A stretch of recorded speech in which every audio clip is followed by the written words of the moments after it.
Глава 212. В зеркале принц увидел то, что происходило с другой стороны стены, на которой оно висело. Там Инь-Юй принялся расталкивать Цюань и Чжэня. «Очнись! Очнись!» Ему с огромным трудом удалось привести Цюань и Чжэня в чувство, и тот промямлил: «Хэсюн, кто бедя удаил?» Да и бедняжка Цин даже не мог внятно разговаривать, Селянь невольно проникся к нему состраданием. «Разве мне это под силу?» — ответил Инь-Юй. Цюань и Чжэнь почесал затылок и, наконец, вспомнил: Эда владыка бедя избил. Потом ему в голову пришло что-то еще, и юный бог войны взбодрился, отзабдал двою лопаду. «Побочь дебе виднуть ее, разве тебе это под силу?» Селянь наконец понял, что они находятся во дворце Цина. Видимо, Цзюнь усхватил Инь-Юя, когда тот явился вызволять Цюань и Чжэня. Воспользовавшись моментом, когда Цзюнь снова зашел за спину, Селянь склонил голову и беззвучно произнес: «Ваше превосходительство, вы еще здесь».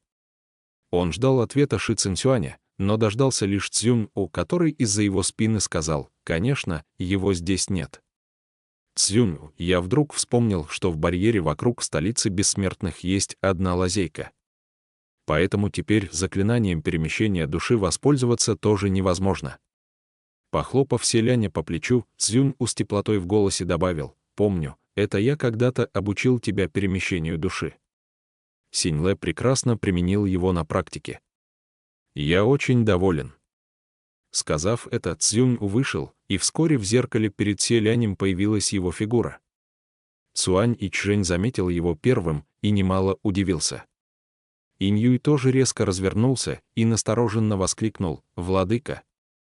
Цюань и Чжэнь вскочил было и бросился на противника с кулаками, но Цзюнь-У одним ударом уложил его обратно на кушетку, разломав ее на обломки, так что Цюань и Чжэнь оказался прямо на полу, свесил голову на бок и перестал причинять хлопоты.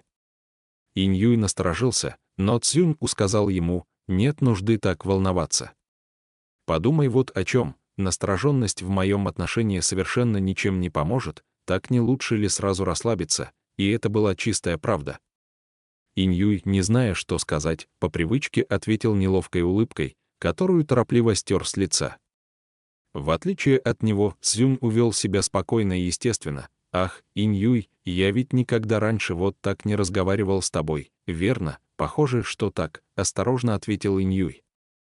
В прошлом он хоть и являлся богом войны, хранителем Запада, но ранга совсем невысокого, да и благовония в его храмах горели скудно, поэтому положение он занимал низкое.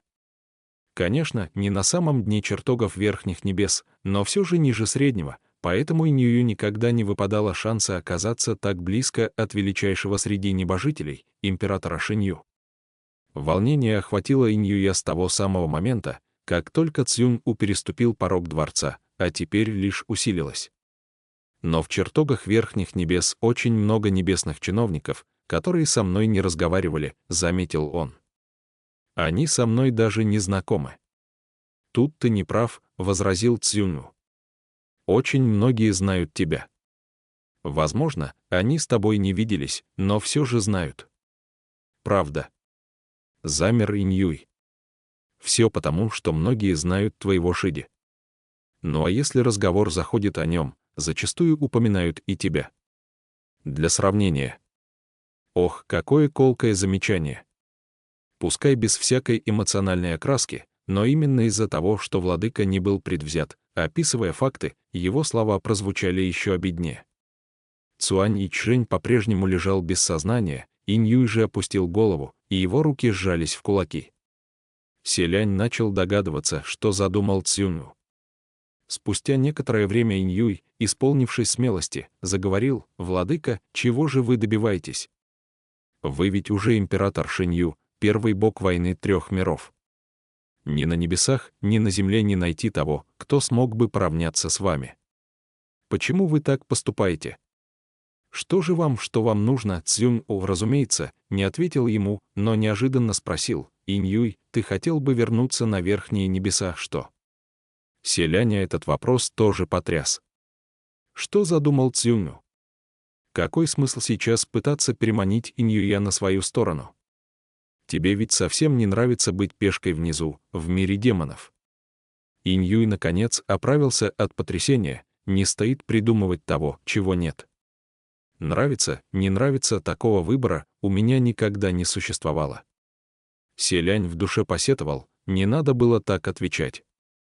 Боюсь, это станет поводом для придирки.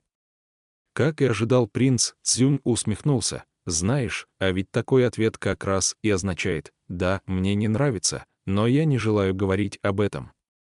Все верно.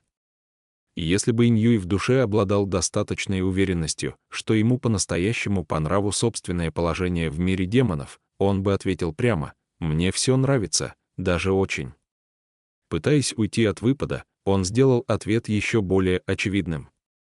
Цзюнь-У продолжил, выходец из знаменитой школы самого правильного учения, никогда не ступавший на путь порока.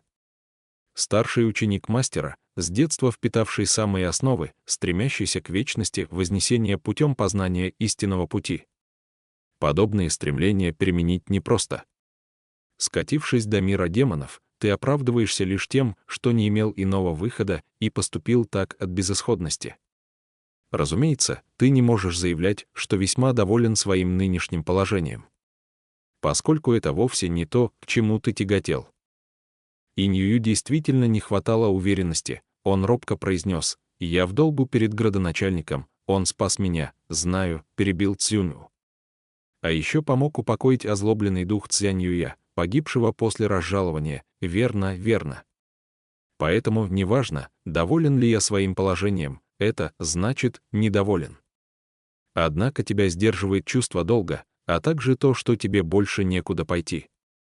Ты намеренно загоняешь себя в эти рамки. Иньюй молчал, опустив голову. Селянь же в душе облился холодным потом. Он уже догадался, что за тактику выбрал Цзюнь-У, при этом каждый взгляд, каждый жест Иньюя с ног до головы все становилось поводом для атаки. В таком случае, давай взглянем на вещи с другой стороны. Я задам тебе еще вопрос, в долгу ли перед тобой Цуань и Чжэнь? Иньюй промолчал. Почему же, если ты перед кем-то в долгу, ты готов отплатить, поставив себя на неподходящее тебе место, а Цуань и Чжэнь, который обязан тебе многим, заставил тебя пасть столь низко? Иньюй, постоянно угождать другим в обиду себе не самая лучшая привычка.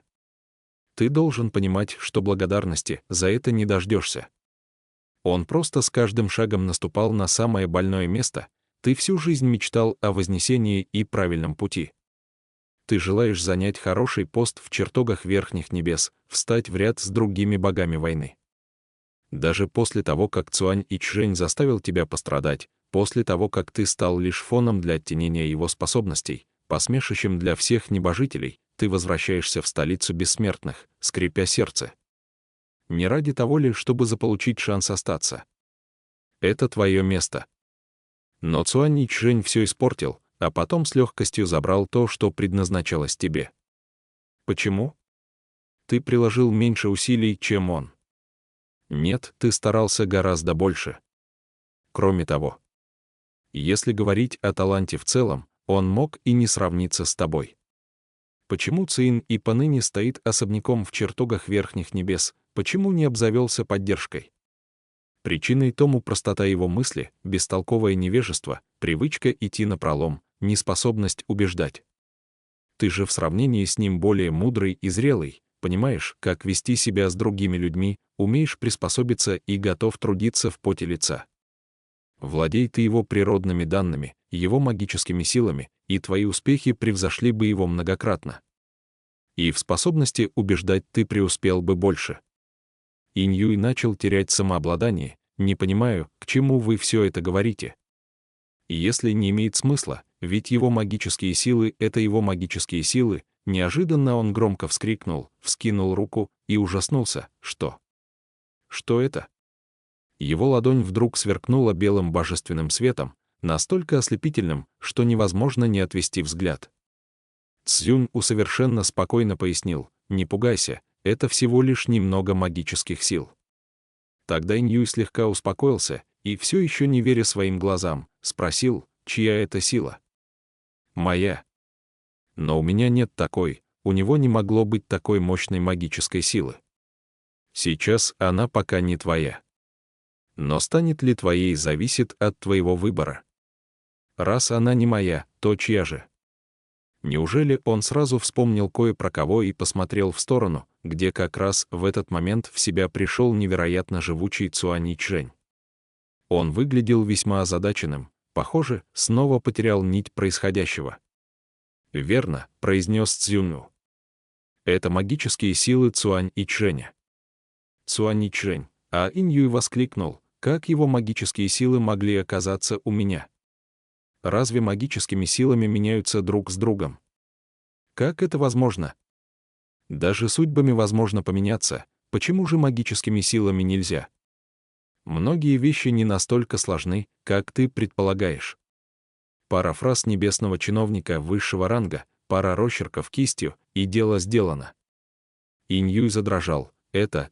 Он потряс рукой, словно хотел бросить обжигающий горячий картофель, но мощная магическая сила радостно заплясала на его ладони, готовая нанести удар туда, куда будет приказано. Мгновение, и целая стена дворца Цина оказалась взорвана подобно цветку, божественная статуя повалилась, крыша едва не рухнула. Инь-Юй, потрясенный еще сильнее, не посмел больше бездумно махать руками, а Цзюнь-У с улыбкой сказал ему: «Не волнуйся, постепенно привыкнешь. Просто оставь ее себе». Не в силах оправиться от испуга, Инь-Юй сжал одну руку другой, его плечи дрожали. Инь-Юй снова заговорил Цзюню. «Я спрошу еще раз, ты хотел бы вернуться?» Инь-Юй, резко отдышавшись, посмотрел на него глазами, белки которых заполнились кровавыми прожилками. «Если хочешь вернуться, я не только помогу тебе избавиться от проклятой канги, я полностью передам тебе все магические силы Цюань Ичжэня».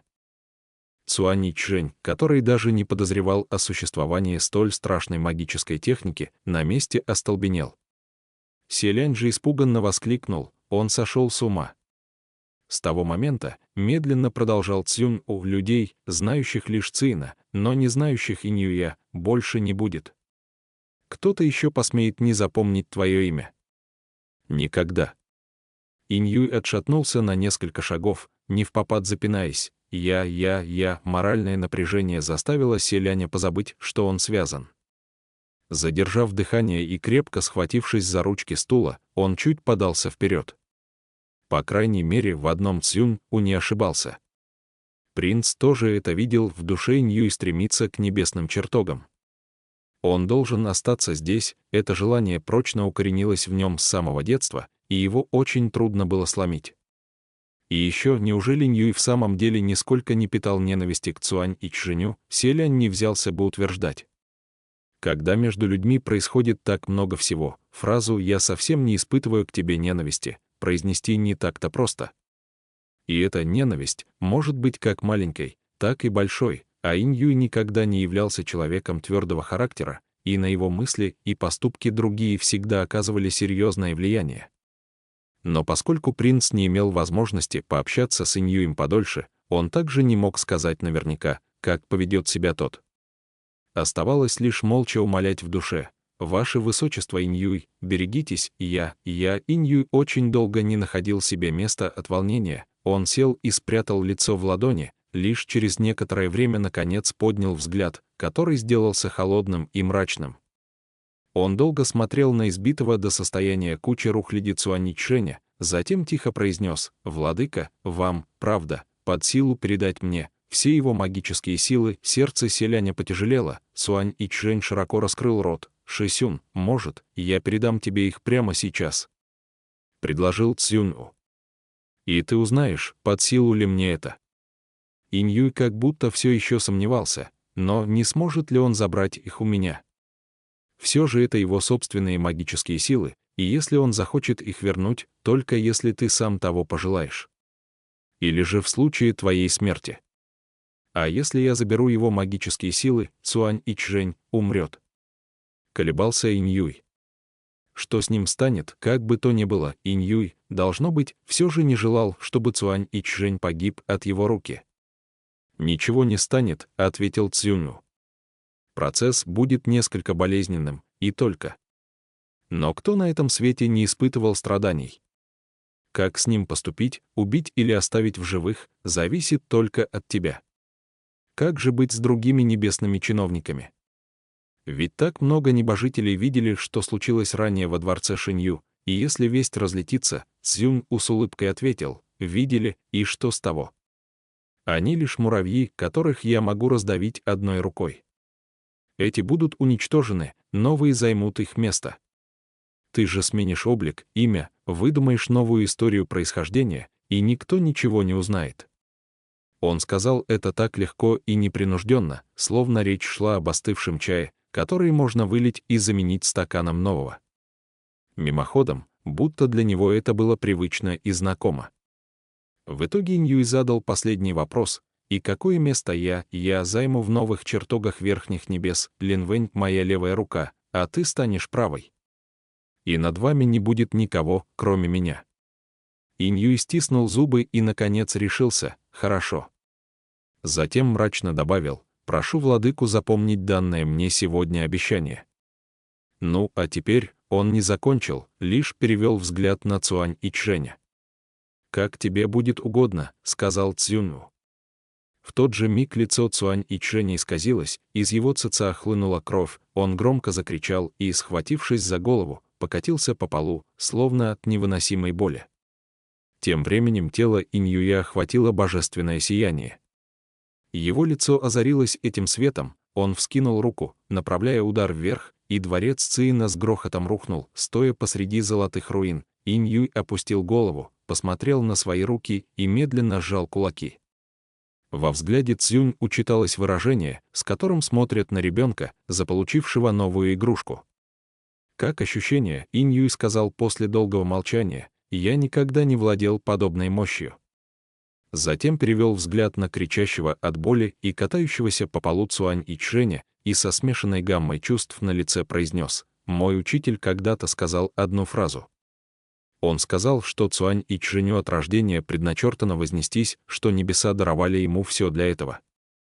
Это и есть божественная сила, дарованная небесами, с этого момента она твоя». Иньюй медленно кивнул. И в следующий миг занес руку для удара. В этот удар Иньюй вложил всю магическую силу Цюань и Чжэня пугающей мощи, зеркало перед селянем вспыхнуло белым светом. Затем Иньюй быстрым движением нарисовал в воздухе огромное светящееся кольцо, которое схватил и бросил, поймав в него Цзюню. Тот, глядя на круг света у своих ног, чуть нахмурился, но не решился дотронуться, словно чего-то опасаясь. На его глазах Иньюй помог Цюань и Чжэню подняться.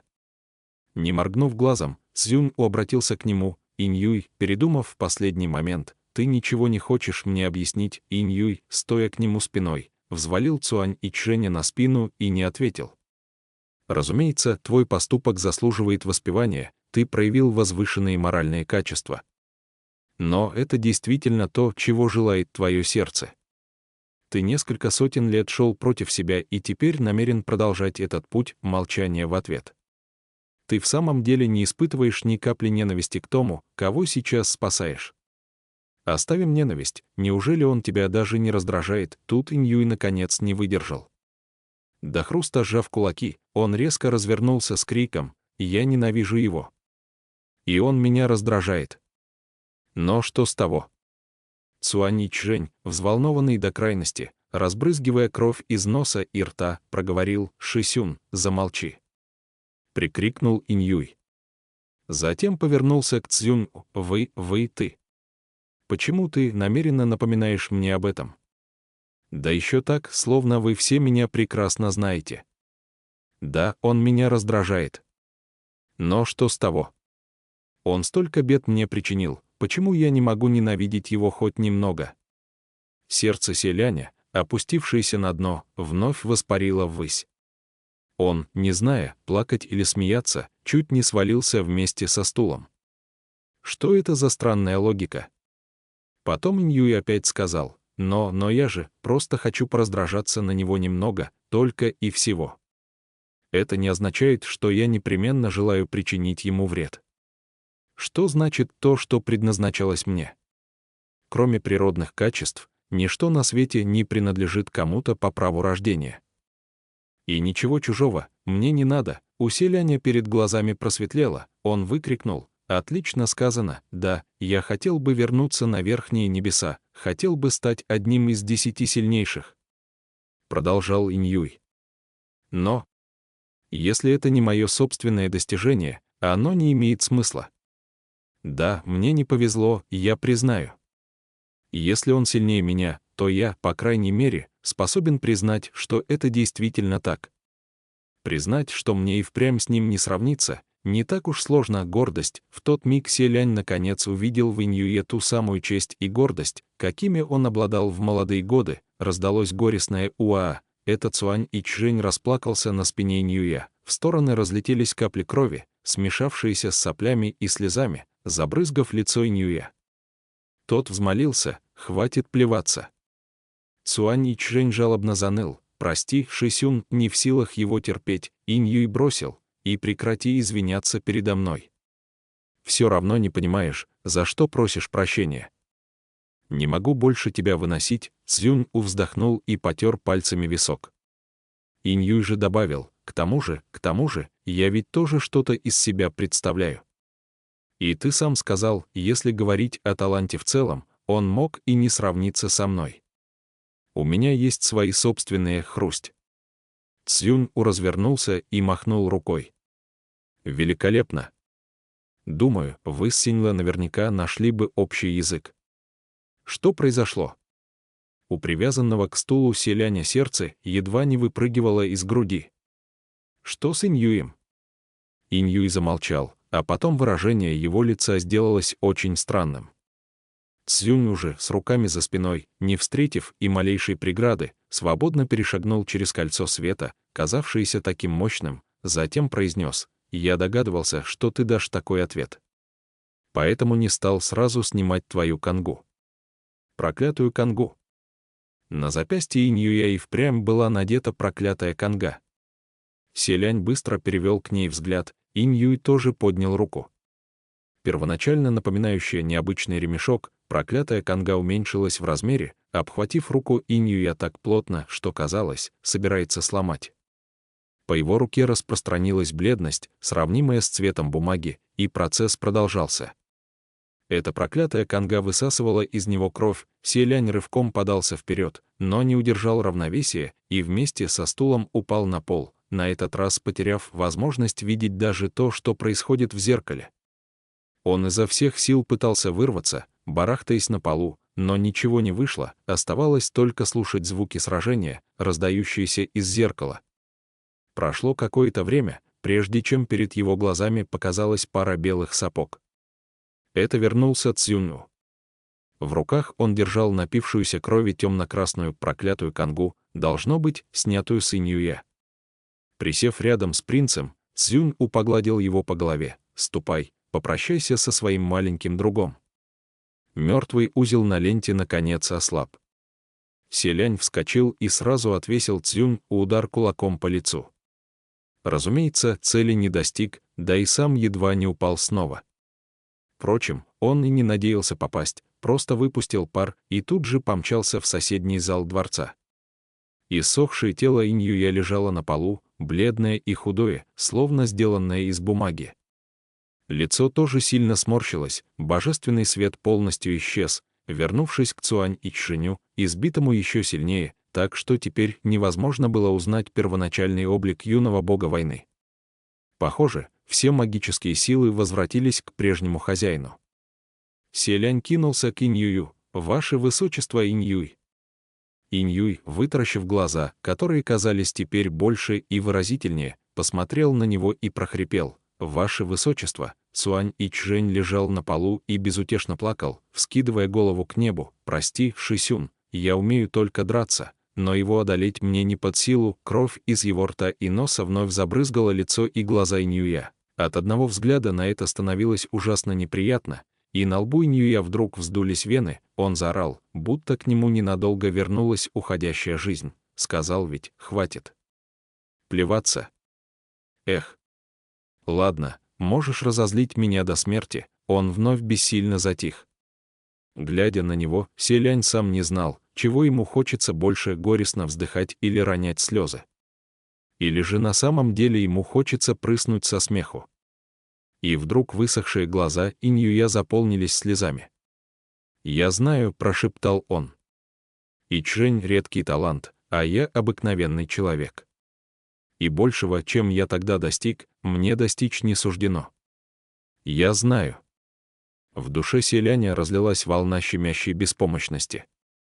Но даже это знание не помогает смириться. На самом деле я думал так же, как Цзянь-Юй. Мне было еще обиднее. И я таил злобу, не мог не таить. Впоследствии я даже не решался думать, почему, прекрасно зная, что на Ичжэне надето божество парчевых одежд, я все равно приказал ему умереть.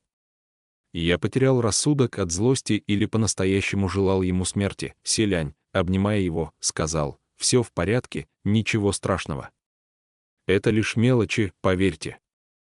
Ваше Высочество Иньюй, вы ведь живете на этом свете несколько сотен лет и должны знать, что все это ничего не значит. Потерять рассудок от злости или по-настоящему желать кому-то смерти, какая разница? Кто не имел подобных мыслей? Я и сам хотел истребить всех людей, причинивших мне зло, честно, не стану вас обманывать, я даже почти претворил это желание в жизнь. Но, как видите, я все же бессовестно дожил до сего дня. Ведь вы тоже в итоге ничего не сделали, а это самое главное, но, в конце концов, я все же чувствую сожаление», — он с трудом сглотнул. «Если мне не суждено было стать поразительным талантом, по крайней мере, я хотел быть безукоризненным. Но все равно не смог. Честно, с этим тяжело смириться. По правде говоря, даже сейчас, думая о том, что я умираю из-за этого глупого паршивца, Ичжэня, я не желаю мириться с этим. Мне не под силу даже умереть без сожалений в сердце, с легкостью в душе». «Куда же это годится, Ваше Высочество?» — с теплотой сказал селянь, «вы приложили достаточно усилий. Кроме того, вы прекрасно справились. Лучше, чем подавляющее большинство людей». Иньюй, наконец, вымученно улыбнулся. «Лучше, чем подавляющее большинство людей». Затем вздохнул и с сожалением в голосе испустил последний вздох, пробормотав: «Но ведь я стремился стать божеством». Селянь, низко опустив голову, произнес: «Вот только, Ваше Высочество Иньюй, в действительности на этом свете никаких божеств не существует.